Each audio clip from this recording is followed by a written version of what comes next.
Hello. Hey, hey, Hey, there it you are. worked. Woohoo! Yes. Sorry, I'm a All little right.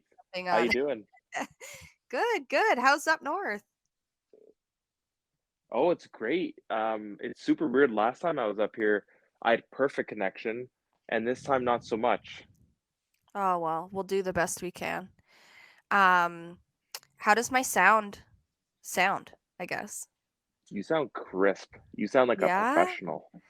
Okay, so I'm late jumping on because Ben was setting up the mic for me and he's like going through the settings and Ben's really into computers and things like that and just totally goes over my head. But yeah, I'm hoping that the sound is better for these upcoming episodes and Joe, it's going to be nice to get back into this because I felt like our last episode, I don't know about you, but like I kind of felt a little foggy. Like we haven't been in the role of like recording for a while. Yeah, yeah, for real. I definitely felt that too. It was tough. I think it was like a mix of jet lag, but also yeah, like we didn't record. I think in like over a week at that time, eh? Yeah, I think so. And like I think we both come naturally to recording, but I don't know when you haven't done it in a little while, it kind of I don't know, Yeah. I just felt foggy, I guess. I definitely think it's a skill you kind of have to do. And I actually listened to the full episode last time just because I wanted to make sure I didn't say anything that I shouldn't have said. But you pick up on like little cues that you're like, for me on our very first episodes, I don't know if anyone else noticed this. I felt like I said 100, like 10 million times. And you just pick up on like those little cues and like how you sound and when I'm interrupting you and stuff. So yeah, it's Yeah. it's it's definitely a skill that we gotta grow in. But you sound good, Leanne. I actually notice a very like distinct difference. Yeah. So, Ben and I went to Walmart the other night, and he wanted to get a mic for his gaming because he normally has a mic that's on his headphones for doing playing computer games and whatever. And the mic has broken on the headphones, but the headphones are still good. So he was like, maybe I'll just buy like a separate mic that sits on the desk kind of deal. Turns out it like doesn't have a mute button. So from time to time, like if I go down and talk to him while he's gaming, he can't like mute the talking. So he's still Yeah. gonna use it, but he's like, babe, why don't you try it for your podcast? And I'm like, damn, I feel so fancy now. Got my real Holy, so mic. Ben legit games with like a professional microphone. Yeah, he's like right into it. He loves That's that shit. crazy. Yeah. So now he can mute the wife when she comes in and the boys won't Basically. be able to hear you, I guess. Basically. That's Um crazy. yeah. I've never heard of like gaming. So like the mic sits like right in front of him now. Yeah, essentially it's on a pedestal and it just kind of sits in front of him and he can like the idea was that he would just like lean forward when he wanted to chat, but there's no like mute button on it. It was just cheap mic. It's Razer. It was like 29 bucks at Walmart. Like it's really nothing fancy, honestly. I know you can Yeah. get mics that are like 100 bucks and upwards, but yeah, anyway, it's great for what I need it for. So like Yes. babe, if you don't I am mind, I'm so going out to of this borrow it. realm. Well, we're I'm learning, so out of right? the realm with like anything technology. You could show me like the most garbage mic ever, and I'd be like, oh my gosh, that's like the best mic ever.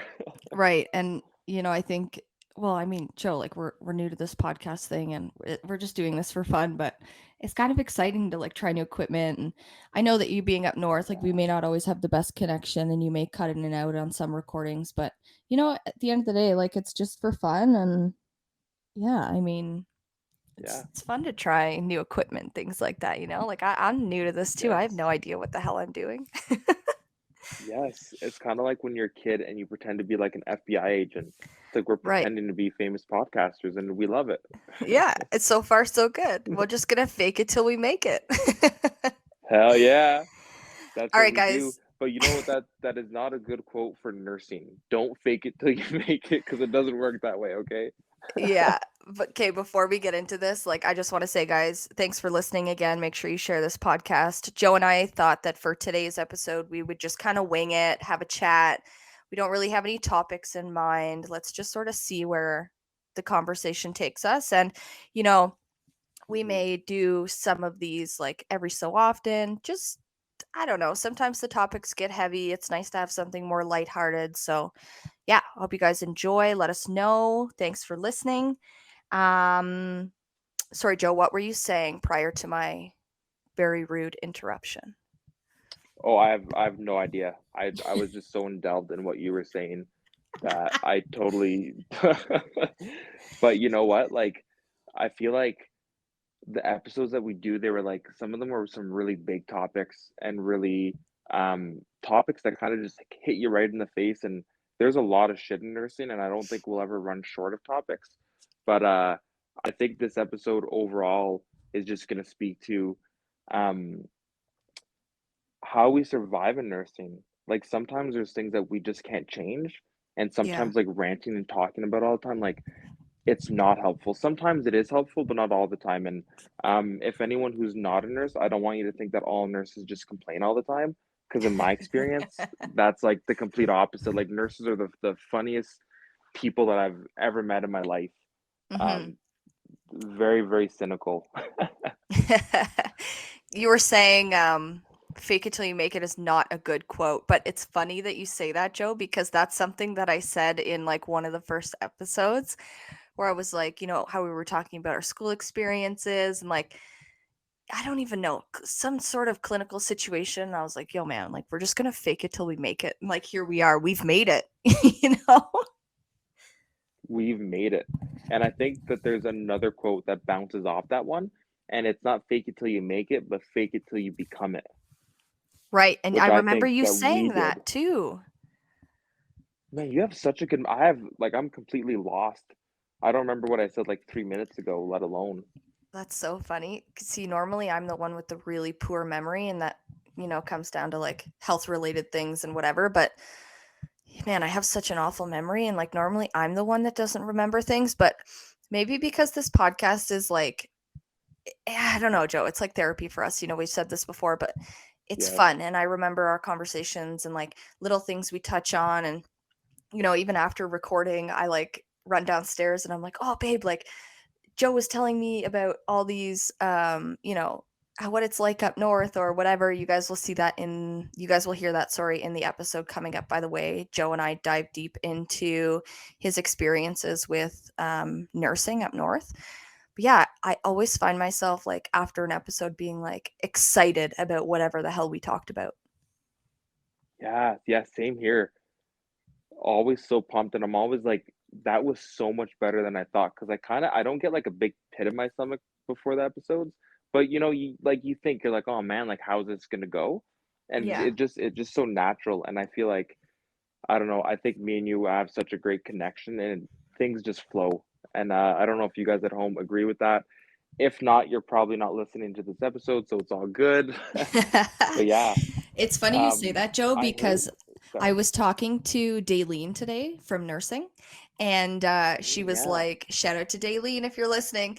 She was like saying how she's listened to the podcast and she really enjoys it. And she thinks it's hilarious that a lot of our conversation actually goes back to nursing school where we were sitting in the cafeteria and like bantering each other and just like, like we're family at the end of the day. Like we're all a part of this like bigger cause of or community of nursing. And like, she said that she really enjoyed listening and whatever. So I just wanted to like mention that. But I think it's funny that, oh, that's so we awesome. say we have this like connection, but I think it comes down to like we communicate the same, but we also kind of have the same like, I don't know, sense of humor. Like we're nurses. We got like a sixth sense of humor, man, you know? You have to like to survive in nursing with a lot of the things that we see and a lot of like um just how the system is laid out, especially in Canada. Like you have to have a sense of humor, or else you're just gonna drive yourself nuts and Yeah, not for show up to sure. work. For Yeah, sure. oh, I mean, Daleen, yeah, burnout. that burnout's a real thing. And if you guys haven't seen that, did we do an episode on burnout yet? I don't Just think I'm it talking out my like ass right now. I don't think there's like an actual episode on burnout, but we talk about COVID and that's kind of within it and it's definitely touched Okay. on, but we could definitely do that. Yeah, we could do that. If you haven't checked out our episode on burnout, it's coming in like a few weeks. So just hold on, guys. Obviously, we don't have like a formal schedule. We're just winging it. Today's a fun Yeah. record. Just sitting down, having Yeah, conversation. Joe, I want to dive deep into something. Okay, so that took I don't, that took such a turn. Today is just a yo, chill episode, it is though. nothing too deep. Yeah, yeah, Nothing for too sure. deep, but I want your opinion. All Ben right, and I have discussed this, but I want to talk to like another nurse about this. okay. In Ontario, the government has just passed a law that anyone in hospital who is refusing a long term care placement, beginning in, I believe it's October, November, will have to pay $400 a day for every day that they refuse a bed in long term care. I want to know your thoughts on this, Joe. Have you heard of this? Have you done any research on this? Have you heard anyone else talk about this? Yo, I have so I many have not thoughts heard of related this. to this. That What? is that is a loaded question though. There is so much in that. I think right off the bat, I actually agree with it, but then I actually disagree with it because I don't know if charging people because they don't want to go to long-term care is the solution, but I do believe in some sort of paying some. I think $400 is a little hefty just because Yeah. of the state of everything right now.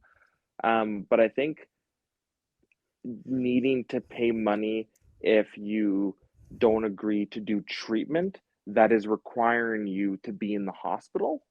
Mhm. And even at that, like that's a huge ethical question. I'm just saying that as like a solution because they're probably like Ontario's along with probably all the other provinces is really bad right now for their um like for the limits and stuff. So Yeah. shit, yeah, I don't know. Like that's a loaded question. I think that there's I a lot to think about in terms of long-term care in that. I can't I'm surprised you haven't heard of this. Like I know that neither of us live in Ontario anymore, but yeah, it was huge. It was all over the news and I have mixed feelings too. Like I see what you're saying and I man, what makes me mad is that as a part of this like, placement, one of the stipulations is that they can place patients into a long term care facility up to 150 kilometers away from home. So, like, Wow. yo, Wow, that's that's not okay. far. That's like an hour away from family, from support, from whatever. So, I can see it beneficial in terms of like filling more rural sites, but in terms of like resident numbers and stuff. But Yeah. there's long term care waiting list. Like, I don't really Yeah. understand. Anyway, this is just getting really And that heavy, that but that that's what I I was was no, that's what I was thinking too, because if they're refusing a home that's 150 kilometers away, a waiting list for home that's closer, I don't think you should be charged for that because I feel like at the end of the day, which really sucks, and this is going to be like kind of a shitty thing to say, is that if you cannot take care of yourself at home, the hospitals are completely full of at, like they're at full, um, and you need that care. Unfortunately, sometimes the home 150 kilometers away is what you're going to have to settle for. I think that maybe settling for the home that's that far away and keeping your spot on a waiting list for a place that's closer. The thing is, I don't if you guys don't know this, once you get put in any home, your name gets taken off all the lists of LTC, and I believe that's the way it yeah. works, eh, Leanne? Yeah, yeah. But that sucks. Isn't that That's wild? not. And then, I don't know Joe, like me working in community, I'm like, okay, but why can't people just go home and have nursing support at home? because that's Like, mostly privatized too, there's because another all of these option. freaking like laws, or sorry, I shouldn't say laws, but like the criteria to be cared for at home is a Yeah. lot more than the criteria. Sorry, the criteria not to be cared for at home, the criteria to get funding by the government is a Yeah, yeah. lot more than the criteria needed to be put in LTCs. Yeah, you're right. Which I is don't which is know. where people with money, even people with money, like let's say if they're refusing a bed, like they have to be in the hospital, but they're refusing a bed that's like 150 kilometers away, that $400 is nothing for them. But how about the majority of like people who live in Ontario where like rent for a two-bedroom house is like $2,000 at like lowest, Yeah. um, and that $400 isn't just a $400, like, that's car payments, that's gas, Right. Yeah. right? Oh, man, and that I feel like that came from I think what we're starting to see is what we've always kinda spoke about is, the healthcare system is not sustainable right now, and I actually do believe in, um, one theory thing that I was bouncing in my head, and we could talk about this if you want, is people going to the ER, they should pay like a fee of 25 bucks, not too much, just $25 to be seen. And let's say if you're homeless or something, we can work out programs. But the reality of it is that most people that are filling in our ERs, a lot of people do need that emergent care. But some people go for like moles that have been on their arm for like 10 years. So you're taking Right. up resources, and a doctor's going to see that at a cost of what? It's going to be at the cost for someone who has an infection, who got here after you, um, that he's going to be required to wait like 24 hours, Mhm. because there's all these people coming with the non-urgent things. And when I say infection, a lot of the time you don't even see that an infection has occurred. But because the hospitals are so packed, those people with those kind of moderate illness, they die in the actual waiting room before they get to see a doctor. Yeah, it's definitely happened before.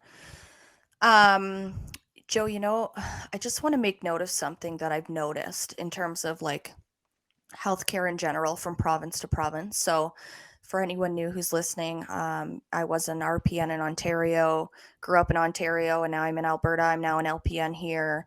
Very familiar with both the healthcare systems in both provinces, both very much similar, but there's definitely noticeable differences between the two. And one thing I just want to note, Joe, is that one thing that Alberta does really well is their amount of clinics. So I just feel like, Joe, I came here and I had no problem finding a doctor. Literally went to two different doctors. I was like, nah, I don't really like the first one. I'm going to go with the second one. Like I had the option. Whereas in Ontario, you're basically given a doctor, from my understanding. My mom lives in a more rural location. And from my understanding, from what she's told me, is that your doctor's essentially assigned to you based on your location or whatever the case is. You can't just give up your doctor if you feel they're not advocating for your health the way that they should be. It doesn't work that way in Ontario. And I think that that is a huge Oh, downfall because then you have all these people flocking to emergency where it's like, I have an earache. I mhm. need to go to emergency. Okay, well, you don't. That's not the primary use of an emergency um, clinic. I But think people need to be educated on right. the impacts of you going to the emergency room when you have an earache, people. Like, I'm Right. sorry, but you need to be educated, but Yeah, it's and so what I'm saying is that here in Alberta, like if I have an earache, I could just go to the clinic. Well, if my doctor's not available, Joe, I'm just going to go to the next clinic. There's all these like yeah, open clinics, and Ontario has Apple Tree, but you wait even weeks for an appointment through an Apple Tree. So, yeah, I don't know, the funding and all the bullshit that happens behind the scenes. Like I don't really understand any of that, but I just feel like when people need support and their family doctors are not supporting them, specifically speaking of like family experiences here in Ontario, they go mhm, to emergency. And that's not what emergency yeah, is for. And then you have all these emergency rooms that are yes, closing. Oh, this emergency room will be closed for 12 hours on this night. Like, that's absolutely yeah. ridiculous. So man, I have so much. That's such a good point to bring up. I didn't know that about Ontario, but I have a couple things to say about Alberta. Is during COVID, I lived in Ottawa, and then I think it was 2021, around the same time that you moved to Alberta, and I got a job with a company called ASO Medical, which I think you know. Hmm. Yeah. Great company. They actually started as an occupational clinic, so they did things like N95 mask fitting, breath tests for people who work with the chemicals and stuff. And the owner of this guy, he's not in the medical field. He's an entrepreneur, and he made ASO Medical. Hmm. Um, the company branched out into COVID testing, and he took on COVID testing for the whole province of Alberta, compared to Ontario, where all the COVID testing was from it was a branch of the general hospital. So the hospital was already short-staffed in Ottawa, and then they had a whole branch of COVID testing which even impacted them more, right? Because nurses were already a hot commodity, and then you're like splitting them, right? Mm-hmm. And I thought it was really cool just how he was able to privatize it because it was 100% privatized. The government paid and gave like grants to to him to like do this. And we traveled throughout all of Alberta. We helped with um we did all the COVID testing was through ASO Medical. We helped businesses stay in business. We sent nurses over, and we would do like temperature checks, COVID testing like as needed. Um, we also did vaccination clinics for people as well. Um, it was just such a great use of privatization, in my Right. opinion. Right. And I say privatization, but he was still paid by the government. Um, but it just took strain off of that emergency, right? The emergency room. Right. Um, I thought that was a super cool way to kind of see another aspect of healthcare and kind of where we can go as Canada in a whole. Um, but another problem that you mentioned is I don't think there should be many differences in between provinces, and that's the problem with having provincial healthcare. Yeah, I agree. To what you were saying, Joe, about ASO Medical and how they essentially contracted work through the government, that could be put in place in Ontario for community care for these people who are stuck in hospital. This is what I'm saying. There's options. Instead of charging Yes, people $400 a day, why doesn't the government contract companies out to support? You know what I mean? Like, I'm not saying move to a yes, full yes, privatized like model, but I'm just saying like yeah, it just seems like a band-aid over like a huge problem. You know what I mean? Like this yeah. is not the answer. This is not how we're going to reduce capacity in hospitals. This is not how we're going to reduce the number of wait lists in long-term care. Like I just think there's like so much other opportunity. But I mean, again, like I don't understand all the like politics and logistics about it all, but Hmm. I just I don't know. There's so many good For opportunities in sure. privatized care, and I think that at the end of the day, like when a patient is even paying for a service, even if it's like a little bit out of pocket that's not covered, you get better service because it's paid for, like out of pocket. You know what I mean? Yeah, like if you're paying for something, you hold higher standards to, or at least I do, Right. versus Yeah. when you're getting it for like free. Yeah. Um, I think, like that is such a great idea. And someone please send this to Doug Ford because I think that that's a great idea. We need the government, instead of doing band-aid fixes, we need to be proactive and we need to start programs like that and support the small businesses. There's so many small nursing businesses Yeah. and like nursing clinics that do home care, and Mhm. you work for like one of them. And unfortunately, it is a business. They need to make money. And what happens is you're only caring for the people who pay for those services, and it's a hefty price. Like it costs a bit just to run a business. So if you want to make profit on it, the visits cost a lot. And like I get it, it's a business, it makes sense. But if the government was giving funding to them, they would be able to see people who couldn't afford it and then offload the hospitals as well and the LTCs, right? Yeah. Yeah, I agree. Man, that's really good. I just think there's like I don't know, there's so many avenues that could be There is. capitalized on and I don't know. Ugh, I hate the government. Oh, so this is a personal experience of my father-in-law. Um, he has osteoarthritis and it turned into burritis. I don't know if I'm saying that right. But it's pretty much his hips are done. Mhm. I think they did an X-ray. He got like the point of the story is that he got a bunch of X-rays done and it showed that there was more than 70% deterioration in both of his hips. So they gave him injections. Injections didn't work.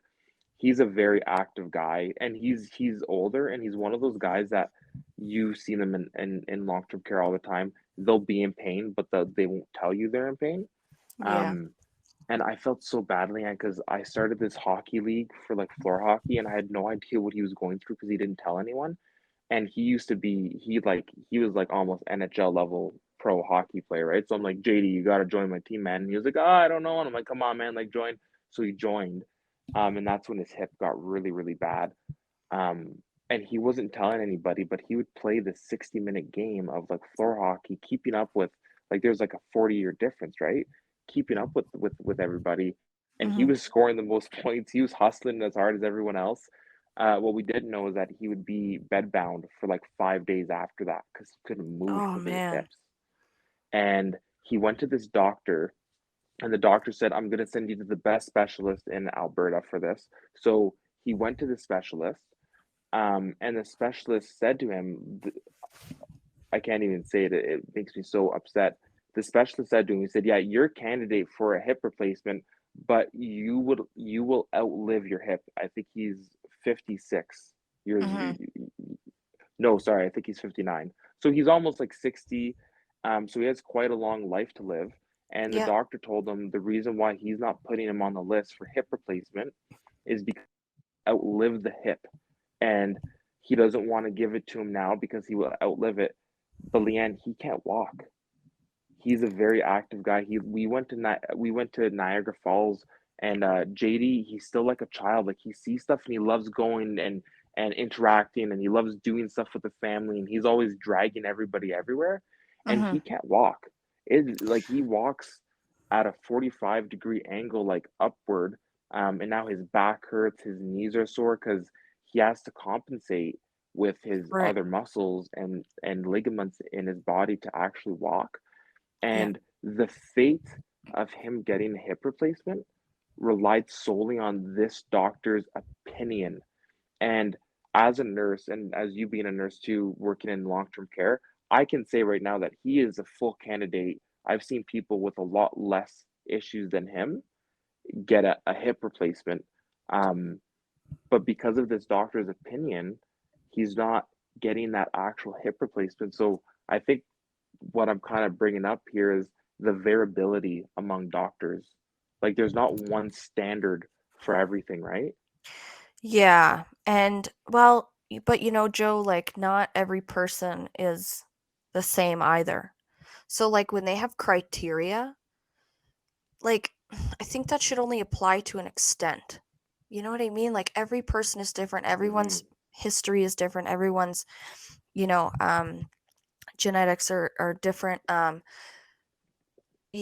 Why doesn't he go to a different doctor? Can a different doctor put him on the list? Is that not an option? So this is the problem. He was fighting, and I was with him, and I was writing the notes for him because I kind of know the like lingo they're looking for. So he went back to his doctor, um, and his doctor essentially said, can you still hear me, Leanne? Yeah, yeah, you're good. Okay, okay, yeah, my AirPods are dying, so if it's just a little bit, um, so yeah, he went to his family doctor and said, can you send me to another specialist? Um, the thing is, if he goes to another specialist, he has to get all these new x-rays, Mhm. and then everything, like he's pretty much back at the beginning, and he won't be able to see that specialist again ever again. So he was in this like toss up being he goes to see this other specialist, and there's a waiting list for the specialist, but then he'll Yeah, never be able to see like quote unquote the top specialist in Alberta again. And right. that also relies on what if he goes to see this specialist, he could either have the right opinion in my eyes and say, hey, you need a hip replacement, Yeah. or he's back at square one. So he was looking at Now, options of going over to the US, and it's like that's what I that's a was lot of gonna money. It's say. like Yeah, it's is stupid amount, Leanne. he could get it done privately. That's an option. Um, yeah, it's unfortunate that there's like Can this criteria, can he that do it? Sorry, I was gonna say, can he do it privately within Canada? yeah, absolutely. There's clinics that do it. I don't know where, Well, and I after can't this recommend podcast, one, but maybe, yeah, because we that's so funny. We were looking into it and we struggled. We found one in, I think it was like Arizona or like something like that, and it was pretty much, it comes to like 33,000 per hip. dang, dude, that's insane. Yep, yep, That's it's like crazy. And they sh- were, yeah, it's like shocking to us as Canadians because not to like, you know, toot our horn or anything, but we right. don't really pay for anything other than like prescription drugs and whatever. But in the Or like States, like that dental. would someone would be like, oh yeah, that's normal. Or like, yeah, I just paid like 5 grand for this or whatever. Yeah, Um, yeah. Oh, Joe, it's wild. yeah, I wanna ask you something. So when you talk about this guy's situation, you mentioned that he's someone that is in pain but doesn't show pain. Now, this is something that I see a lot in men specifically, and just through like working with, within the elderly, now in the community, like I see this a lot where men don't portray that they're in pain. And I want to know your thoughts on this. Do you think this comes down to pride? Do you think this, like, why? Why is this a thing? Why are men, now I'm like Mhm. totally stereotyping here, but why are men afraid to No, show please don't. like emotion, pain, like they feel they're going to be treated differently? Like, I don't understand as a woman. I don't understand. Tell me your This is thoughts. something I struggled with for years, and it's toxic masculinity. There's this Yo, toxic yes. culture, and the people who were affected the most were our older like generation, the people that we would be like caring for. Um, but there's this toxic masculinity, and it also it thrives hand in hand with toxic feminism. And Yeah. feminism being, I saw this thing they were selling at Dollarama, Leanne, and I was appalled. I was like, what the hell? Like, as if they have this, and it was it was a dish towel with a woman on it, and it said domestic goddess. And I was like, What? I don't know about you, but I think that's pretty offensive. Like, I don't think that that's, I don't know, So, that to me that's pretty, I don't know, yeah. that's pretty So Joe, crazy. It's like so radical. there's Joe, I never, to be honest, like I've never really been someone that ever paid attention to like um cultural expectations, female versus male expectations in society. Um and I just recently took a course in my RN program that was gender and women studies of work in Canada or something related to, anyway, we did a bunch of research on basically how the role of women has changed over history. And it really opened my eyes, Joe, because like I don't really know. First of all, I don't even think I'd take time to read the dish towel, to be honest. Like I don't know.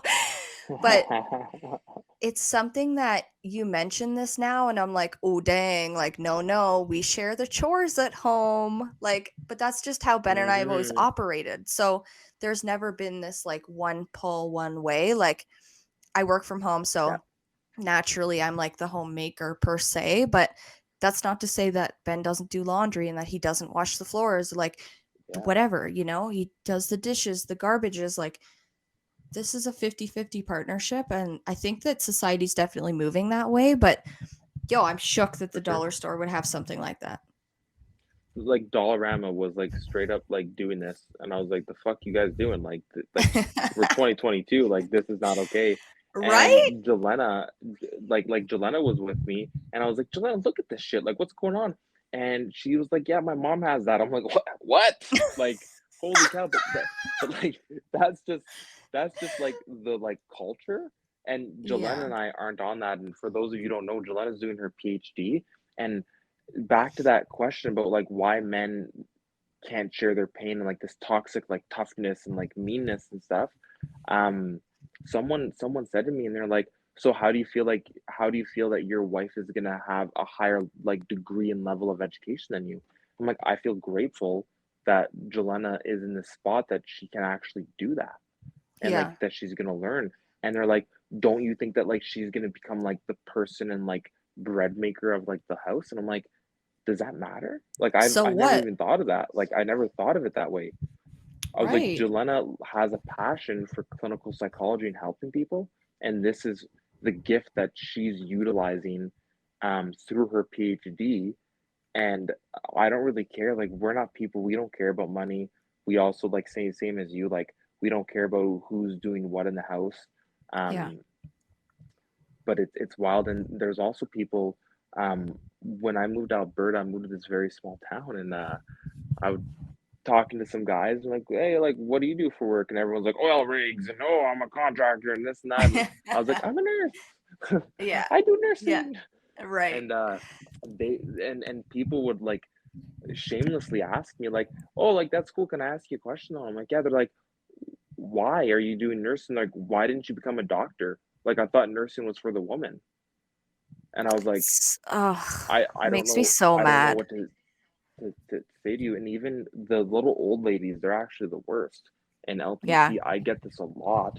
Yo, they're I had feisty, one man. lady, I had one lady look at me and she's like, "Your mom must be so disappointed in you," because I was a Oh nurse. my God. You see, Joe, though, but these people grew up in a time where they were nurses or they were secretaries or they stayed home with kids and the husband Yeah, was the doctor or the accountant or the breadwinner, and the breadwinner. Yeah, you know, a lot of our people in long-term care have a lot of negative things to say about the way we live our life nowadays. But I think, oh God, it just makes me so mad that you just have to take people it with a shame grain of you salt, though. for being a nurse. Like, Joe, what about the male patients that don't want a female? What about those people?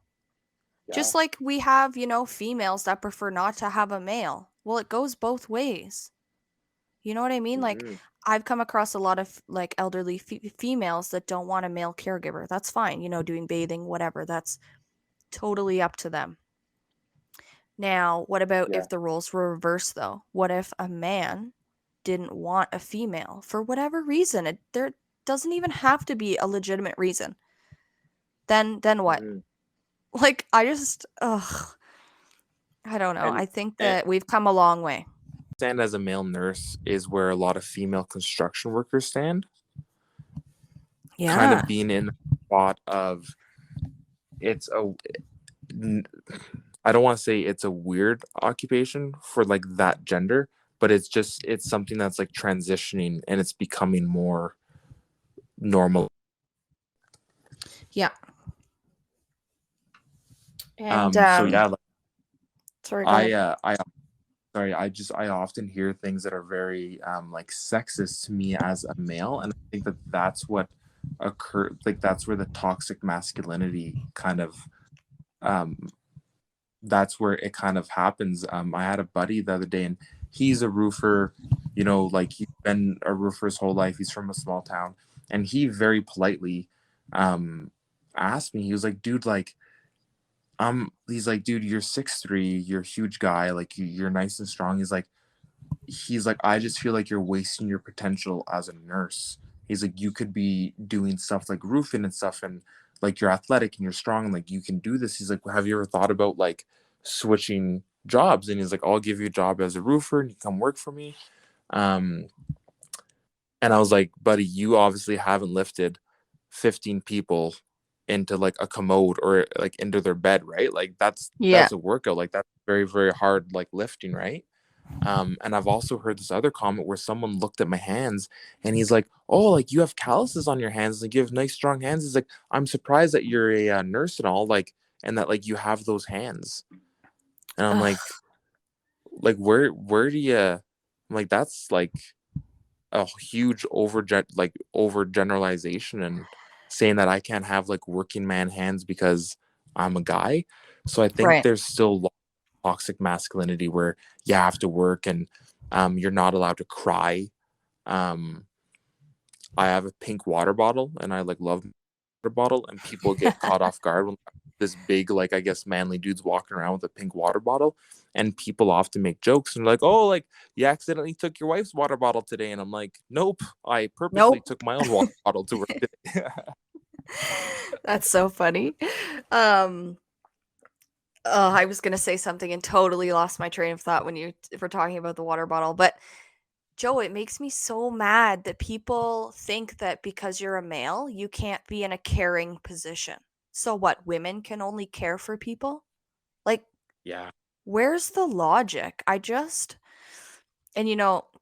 going back to this course that I took, it really opened my eyes because I've obviously always felt that, anyone can do any type of job, but I was doing an interview with someone and I was asking them questions about gender equality and all these things. And um, we were talking about janitors. And she said, um, well, all the janitors I know were male. And I'm like, no, Mm. no, that's not true. That's like saying the whole housekeeping team at the long term care site is male. No, Yeah. that's not true. It's like saying the whole nursing team is female. No, we need a mixture. It's very important we have a mixture, you know? And Yeah. man, it makes me so mad. Uh, but I really like the point that you made where you said that depending on your gender doesn't uh, affect the way that you care for someone.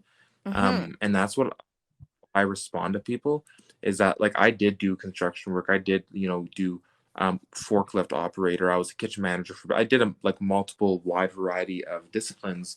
Um, I chose nursing because that's where I can care for people. I couldn't Right. care for people's food, but some people can. Like some people who are chefs, that's how their love language is through food, and they make a difference to this world by cooking every day. Some people make a difference by being a cashier at Walmart or being a janitor at Walmart. Mhm. And your life shouldn't be dependent on if you have a penis or a vagina. That's Right. just the reality of It's like these societal norms or standards or it. expectations or discriminations even. It takes all kinds of people, Joe, to make the world go round, and we need all kinds of people in all kinds of positions. You know Yeah. what I mean? Like, just because you're a male and you have male genetics doesn't mean that now, I mean, physically, maybe for some positions, men are more able to do certain things, but there's always going to be those women too that are just as strong or whatever the case is. Like, I just hate how society has like such a cookie cutter expectation of people. Anyway, this is Um, getting real heavy. But what's really funny is I was watching this episode of Phineas and Ferb. I don't know that if have you ever saw that show? Yeah. Yo, SpongeBob, Phineas and Ferb, you over there Yo, watching like the Disney Channel. I even at home, like that's what me and Jay watched when we are like eating dinner, is like Phineas and Ferb. That's There's so funny. 104 days of summer vacation, and school comes along just to end it. Oh So my the god. annual problem. But That's a good I thing you could never literally became a singer, Joe. yeah, obviously, yeah. But it was really funny because there was an episode where they called that out, and they were pretty much like, "What are we gonna do today, Ferb?" And um, they were like, "There's these societal norms that people just do like randomly," and they're like, "We're gonna make our own societal norms." So they're like, whenever you sneeze, like we're gonna do like a somersault and like clap 4 times and go habuka like whenever you sneeze, and like that's just gonna be like the like new norm, right? Right. Because we live this whole life like it's kind of a fraud if you think about it. Like when you sneeze, someone says bless you, like that's just like a commodity, right? Like you just do that because that's what they like teach you. Yeah. But I found it really cool that like Phineas and Ferb was like calling it out, and he was Yeah. like, I know what we're gonna do today, Ferb. And they created their whole like language and like their whole culture. um and essentially thousands of years ago some dude came along and was like, yo, like this is how we're gonna do things. And speaking of like gender, I get it. Like women bear children and like they stay with children. And like if you think back to like a long time ago, like that just made sense. Mm-hmm. But we're at this point of age where, women can bear children and still have a job and still, do what they want, right? Yeah. Yeah. I think it's important and great that these like kids shows are expanding knowledge on things like this and matters on things like this. Have you ever like thought about something objectively in the world around you, Joe? Like the fact that when we drive a car, the only thing stopping us going into the other lane is literally a strip of paint on the ground. Like, have you ever actually thought about random things subjectively? Like you say, someone sneezes, we Wow. say, bless you. Why? Like, I've heard that some people say that like your soul leaves your body when you sneeze, or like, I don't fucking know. It's ridiculous, really. But like, yeah, Holy shit. the paint That's on super the deep. road stops you from going into the other lane, and like we just obey that. Or like the traffic lights or signs. We just like Yeah, we learn to obey them. Like I don't know if you've ever thought about anything objectively, but it's such a weird concept. that is crazy. Like think about it. If you ask people in North America, that is, what do you think whenever you see like that line on the road, or when you see like a red light? Everyone's gonna say the same thing. Yeah. And it's so cool how we just like learn that. And even how we like learned words. Like the process of babies learning new words, Leanne, is wild. Like it starts with like sounds and then they go into their like concrete thinking stage. Yeah. Um and essentially, like, even if we think about it, the words are just random noises that we attach the meaning to. Like This we're is what making I'm saying. This like objective outlook is so interesting. Like if you just like challenge yourself to think about like I don't know. I can't think of anything at the top of my mind now, but like example like going to the beach. Okay? So, I'm a person who enjoys warm small tiny rocks, aka sand between my toes. And I like to, backstroke in like this fucking liquid. in this liquid. Like what a weird concept. I don't know, it's Yeah. pretty funny when you think about things and how society just like goes on without instruction, really, I guess, is what I'm trying to get at here. But Well, like anyway. that, I feel like if we sent someone a TikTok video from like the 1920s, I'm sure they would be like, "The fuck?" Like you're standing in front of this, just our phones actually, let alone TikTok, but like we're talking into this little device right now that when I speak, you hear it on your little device that you have more than like 5,000 kilometers away. Right. And soon everybody's going to hear it because through our little device, we're going to press buttons and it's going to be uploaded to this other random thing, Spotify, and people are going to listen to us talk about all these societal norms. Right. Joe, I have like boycotted TikTok. I refuse to download it. I have never downloaded TikTok. Now, people like send me videos from time to time, but like I just can't justify wasting my life on scrolling through videos. Like I already scroll on Instagram and it's bad. Like I spend like probably 3 hours of my day fucking scrolling. It's awful. I But do the same thing. I it's boycotted TikTok. awful. And you know what, Joe? For every time, if someone said, for every time, oh, I saw this on TikTok, instead of saying that, if they said, I read an article, imagine how intelligent of a species we would be. Yo, like straight up, Leanne. Straight up. I tell that to my brother-in-law because when I'm mindlessly scrolling sometimes, Leanne, I will go and find like a free training online somewhere. I usually go to the Canadian website.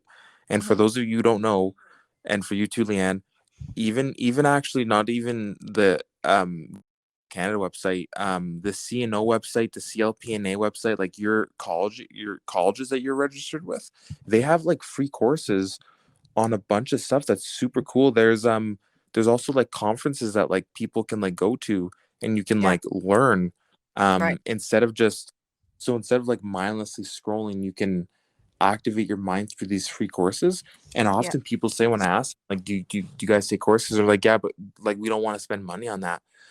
There's free courses. I actually took this really in-depth course about a month ago on TB, and it goes through the whole history of like TB and the medications and how we got the vaccines for TB and like what to do. And um, now I don't always do that. Like I'm not this saint that I'm always like, instead of going on reels today, I'm gonna be doing training. Like I'm like Yeah. everyone else. But yeah, there is free resources that that is available Yeah. that I Yeah. use. I honestly, I'm acting like I use them all the time. I think I did it like once or twice, but Yeah, yeah, but I totally. I think it's important to note that there's like other options of using the internet. Like, I don't know. I've tried to limit my phone time and, I still watch YouTube and whatever. That's how I unwind. But, Mhm. um, you know, like just scrolling aimlessly. I also try, Joe, to like follow people online who maybe add some sort of value to my scrolling experience rather than like someone who just works out 24/7. Like that's not really that doesn't make me feel good about myself. You know what I mean? Like I just try to like maybe Yeah, adjust what I'm looking at to like I don't know, like enhance life rather than like enhance judgment or bad feelings. yeah, Like I don't know. aim right, Yeah, sure. social media is just like a whole I don't know. It, it It's a lot. and some people are like so against social media, and Yeah. like you just said though, if you're using it to like unwind and you feel good at the end of the day, like unwinding with social media, that's great. But for me, sometimes I go on it during the middle of my day or even like at work when I'm like on break, I'll take my phone out and like go on social media and I feel drained afterwards. I don't feel refilled. Like I feel like just like blocked because I just sat there and like my mind wasn't activated and I was just like mindlessly scrolling. Yeah. Um Yeah, that's what and I'm that getting at. yeah, exactly. And yeah, like if you're doing it like to unwind, like oh man, please I don't know. Jelena really struggles with that. And I always tell her like if you want to go and unwind and scroll, like there shouldn't be a shame on it. But yeah, social media is just so vast and so many opinions. And Yeah, for sure. there was a teacher once told me, and this was right before nursing school actually. And she said, she was like, just think about it this way: when you go home and you binge watch that show on Netflix, the people you're watching, they already made it. Like they're doing their dreams. You're watching them doing their dreams, which is like being an actor. And she's like, while you're getting further and further from your dreams as you're watching and binge watching that like show on Netflix. And Yeah. I was like, whoa, like that's so true. Yeah. Now, not to say that you can like hustle 24/7, but like just limit or be mindful of what you're consuming. I don't know. It's a lot of No, for sure. crap. It is a lot of crap. And I used to have a feed full of like politics and all this and all that. And I think this was actually in like 2020, a long time ago. I went through my Instagram and I purged so many pages. So now I just see memes all day and it's great. It's good. That's just like lighthearted social media. Yeah, right. Yeah. Um Also so great to like connect. I can't imagine being up here where I'm working right now, like and not having like social media. yeah. Because when I'm not working, there's nothing. Like we have a TV with a few channels so I can watch like SpongeBob. Other than that, there's really nothing. Like I brought a book up. I brought a Nintendo Switch. I didn't bring snow Yeah. pants, but I brought like a fucking Nintendo Switch. What games do you have? Right now I have all Mario games. So I have Super Smash Bros. Yeah. I have Mario Kart. I have Mario Deluxe, so it's just like the classic Mario, and I have Yeah. Super Smash Bros. Strikers, or the soccer Nice. game. That's Yeah, awesome. do you guys? We do. I like Luigi's Mansion 3 was good. I heard it was really good. And yeah, Getting it. yeah. And I'll send you a list of the ones that I have. I have like um there's this game that I like to play. It's called Don't Starve, and basically you have to like survive days and like build your own shelter, and like it's a whole survival game thing. But anyway, Joe, Oh, that's wild. I feel like we've been talking for over an hour. We've been like around the sun in this episode. We've literally talked about everything from like pain to gender societal norms to video games to mics to everything. Literally everything in this episode Bob and his Herb. is Phineas and Ferb too. Is there anything you want to end on? Yeah, there is actually. I think more of you need to start watching Phineas and Ferb, especially if you're a nurse. It's such a great show. I think a lot of people could actually relate to the pain of Dr. Doofenshmirtz, who's like the bad guy in that show. I just relate with him on so many levels. There was this one episode he was talking about how his parents never loved him, and he was like his mom didn't even show up for his birth, and it's just like Aww. Not sure so how that would work, but my birth. oh Oh, I gosh. Top quality recommendations from our friend Joe here. Anyway, yes. guys, if you enjoyed this episode, please let us know. Joe and I love just to sit down and shoot the shit every once in a while. This episode was so much fun to record. Please don't forget to share, like our podcast, and follow Nurses with Attitude on Spotify. I guess we Yes. will see you next time. Yes. Thanks a lot, guys. See ya. Peace.